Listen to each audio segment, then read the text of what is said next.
C'est précisément cette logique d'uniformisation que dénonce Jean-François Berthelot, qui pratique l'agriculture biologique dans le sud de la France.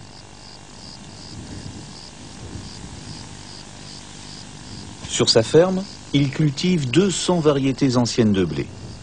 Pour chacune, il a réussi à se procurer quelques semences, principalement dans les collections de l'Institut national de la recherche agronomique. Il les a semées, puis multipliées pendant plusieurs années. Une expérience unique en Europe. C'est une sélection que j'ai faite dans un midonnier gris et j'ai trouvé quelques épis qui étaient beaucoup plus noirs, beaucoup plus bleus et je les ai mis de côté pour les multiplier. Et après je vais les remettre dans ma population de gris pour justement augmenter cette diversité. Ouais. Encore un. Ah, et celui-là. Voilà. Jean-François. Et le rouge de Hongrie, regarde un peu ça. Quoi. Ah oui, canon. Et qui est debout aussi, quoi. Hein. Pour Jean-François, les variétés modernes des sélectionneurs ne méritent pas le nom de variété, car les plantes sont toutes identiques, ainsi que l'exigent les critères de la fameuse DHS. Voilà ce qui devrait s'appeler une variété. Elle s'appelle Touzel barbu. Voilà un épi très rouge, plus petit, un épi un peu moins rouge, un épi blanc. Il y a la variété des formes et des couleurs à l'intérieur de cette population-là. Il faut bien voir que la DHS définit très précisément le contraire d'une variété.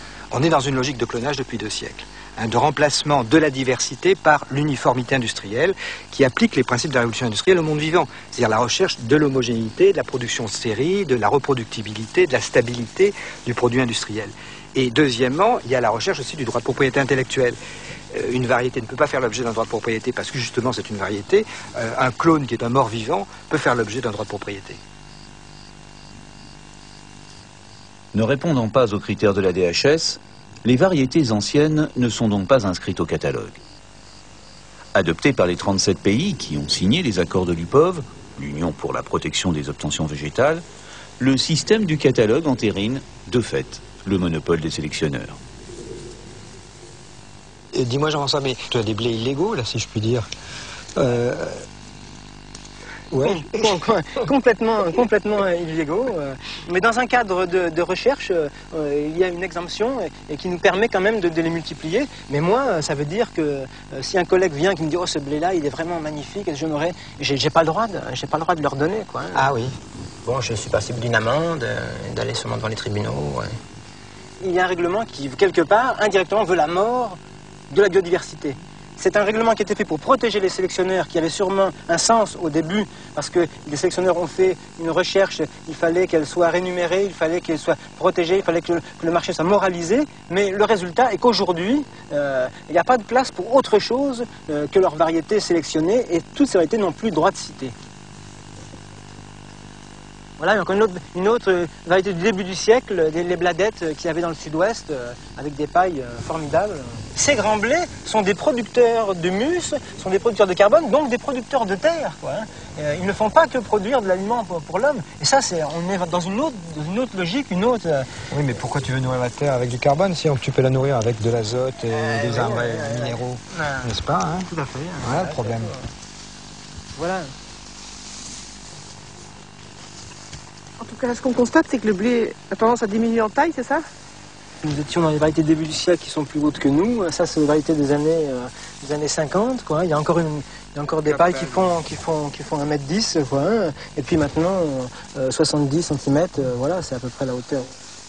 Avant, vous aviez 20 quintaux là, puis 30, puis 40, puis 50, puis 60. La moyenne nationale à 75 quintaux, 7,5 tonnes de grains suspendus au bout d'une petite tige. Il faut que ce soit quelque chose qui soit très très court, très arc-bouté, très fort. Et aura du sol. Il y aura du sol, quoi.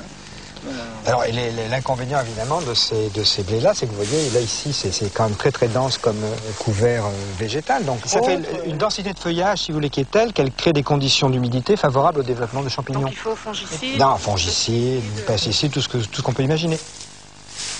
Ce qui veut dire que toutes les variétés modernes, quand on les utilise hors du contexte pour lequel elles ont été faites, c'est-à-dire sans engrais chimiques par exemple, elles ont des résultats catastrophiques. Elles ne font pas de rendement et elles ne font pas de protéines.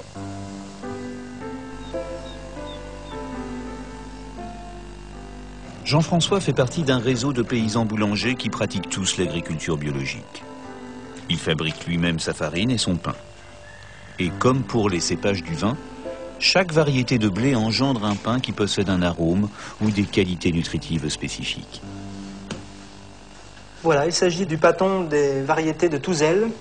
Ce sont des variétés très anciennes, des variétés de pays qui étaient dans tout le sud de la France. Et déjà du temps d'Olivier de Serres, fin 1600, on trouve des indications sur ces blés qui font un pain plus fort en arôme.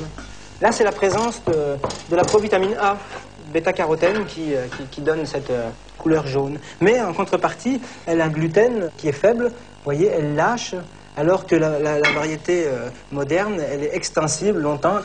Parce que les sélectionneurs ont travaillé pour que les farines aient ces qualités technologiques